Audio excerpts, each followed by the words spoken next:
हाँ जी प्यारे बच्चों, आज हम करेंगे अनुनासिका व्यंजन। अनुनासिका व्यंजन यानी अनु यानी छोटा रूप, नासिका यानी नाक से। यह आश्रित नासिकीय स्वर ध्वनि है। यह है आश्रित। आश्रित यानी जो दूसरों पे आधारित होती है, किसी का आश्रय लेती है, मतलब अधीन होना। नासिकीय यानी नाक से, स्वर यानी जो स्वर होते हैं वो ध्वनि है। इसे स्वरों मात्राओं के ऊपर अनुनासिकीय या बिंदु लगाकर लिखा जाता है। ठीक है, आपको समझ आ रही है? जैसे कि अनुनासिक बहुत कम रूप में नाक से निकलने वाली ध्वनि को अनुनासिकीय व्यंजन अनुनासिकीय स्वर कहा जाता है। जैसे अ, आ, उ, ओ आदि। ठीक है, ठीक इसी तरह व्यंजनों के साथ इसका प्रयोग अनुनासिकीय ही होता है। जैसे गांव, पूंछ, चोंच, मैं, खींचना आदि।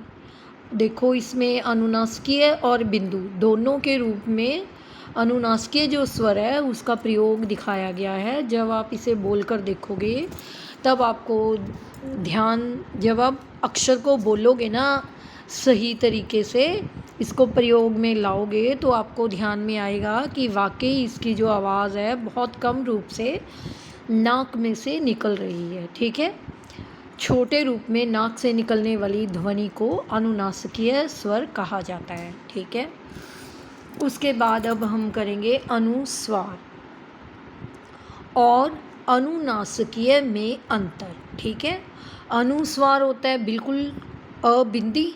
ठीक है, अ के ऊपर ऐसे बिंदी का रूप होना अनुस्वार कहलाता है।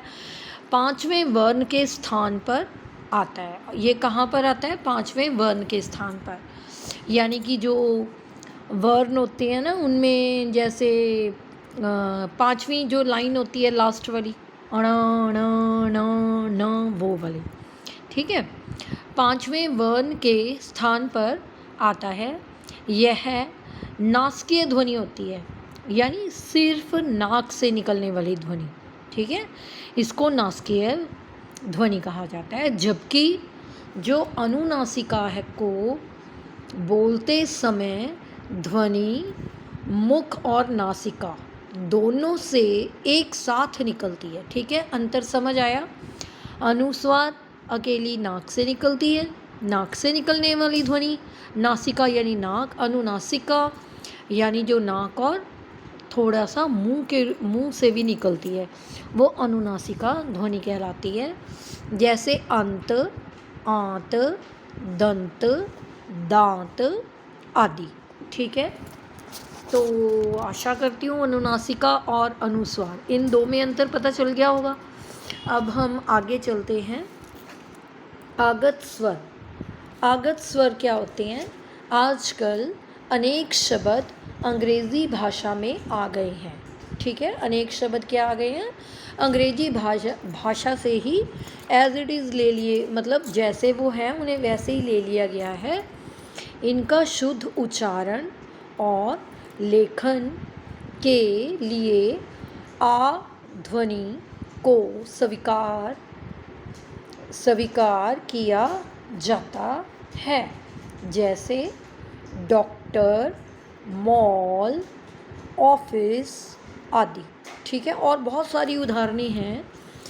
देखो बच्चों, आप कोई भी है, चाहे मैं ही क्यों नहीं हूँ, अगर हम जब हिंदी भाषा सीखते हैं तो उसके लिए सबसे ज़्यादा ज़रूरी होता है कि हम उसे ध्यान से सुने, समझें और प्रयोग में लाएं, बार बार उसका अध्ययन करें।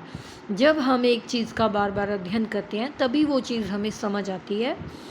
और अनुनासिका ध्वनि या अनुस्वार ध्वनि या आगत स्वर, इन तीनों को जब आप बार बार बोलकर देखेंगे तभी आपको इन तीनों में अंतर समझ आएगा।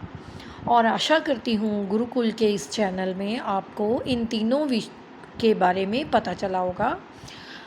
अगर फिर भी कोई आपकी मतलब कोई प्रश्न हो इससे मिलता जुलता जो आपको ना समझ आया हो कुछ भी, तो आप मुझे कमेंट बॉक्स में बता सकते हैं। धन्यवाद बच्चों।